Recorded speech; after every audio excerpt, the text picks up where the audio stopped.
The International Monetary Fund expects Uganda's economy to expand by 5% in the 2017-2018 fiscal year, up from 4% in the previous period, lifted by favorable weather.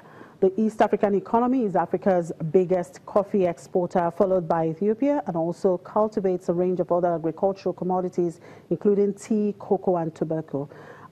Private sector credit growth remains slow, and the IMF praised the central bank for extending its ongoing policy easing cycle last month.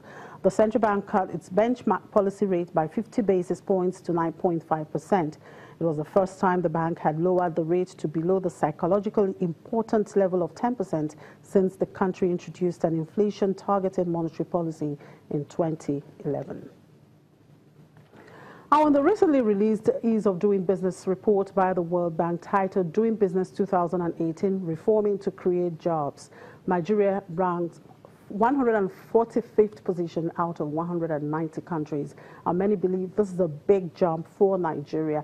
However, analysts at Exotix Partners in London noted that Nigeria, amongst peers like Egypt, Cote d'Ivoire, Tanzania, and Zimbabwe, are among the lowly ranked and are still in the bottom third of global rankings. I'm being joined by one of the analysts at Exotix Partners London, Christopher Delman. Good afternoon, Christopher. Thank you very much for joining us. Good afternoon. Thank you for having me. Now, looking at the recently published Ease of Doing Business report, what is your general overview of rankings of countries in sub-Saharan Africa? Right. So when looking at SSA countries, the average SSA country currently ranks at 141 out of 190 countries. So certainly within the bottom third on average. Although it's important to keep in mind that that number is slightly positively skewed because it also includes countries like Mauritius and Rwanda, which are ranked 25th and 41 respectively. If we actually drop those two outlier countries, the ranking for the other SSA countries actually falls to 146 on average. So there's certainly still a lot of reform that needs to be done in these areas to further improve the rankings. Now, for a country like Nigeria, this ranking is a big win. However, you at Exotix noted in your analysis of the report that Nigeria is still lowly ranked and in the bottom third of global ranking. What are your reasons for this? Exactly. So we saw that Nigeria improved by 24 spots, which is actually one of the largest improvements we saw of any country. That improvement really comes from improvements in many small subsectors and a very large improvement in the access to getting credit, which is a very, very positive move in that regard. However, the access and ease of getting electricity, registering for property, and trade across borders were the three worst performing subsectors in this ranking. And those are the three that really prevented Nigeria from improving even further. Now, looking at the economic reforms so far that have taken place in Nigeria since the beginning of this year in particular, are you optimistic that Nigeria is making a headway? I would say that I'm cautiously optimistic. Obviously, Nigeria's emerged out of a recession that's been relatively promising, and there's been quite a bit of push to enact sort of these necessary reforms over the past few years. I think the reason that I have sort of some hesitation in saying that is because that I think these reforms really came out of a time period when oil revenues were down and the federal government had to look to make these reforms. I think it's very hard to ignore those reforms when oil revenues are down and you're sort of backed into a corner. And I think the real question is, what does the government do when oil revenues return and growth picks up?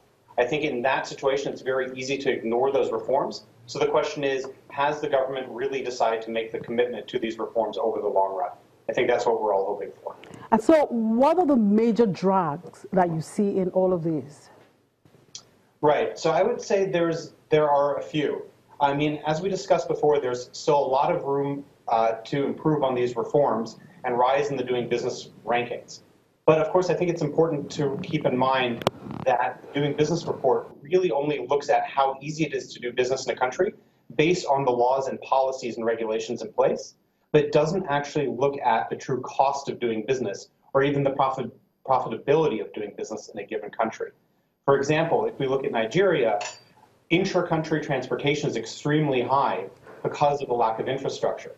There's still a very bizarre FX regime, at least according to foreign investors, that's preventing foreign capital from flowing into the country.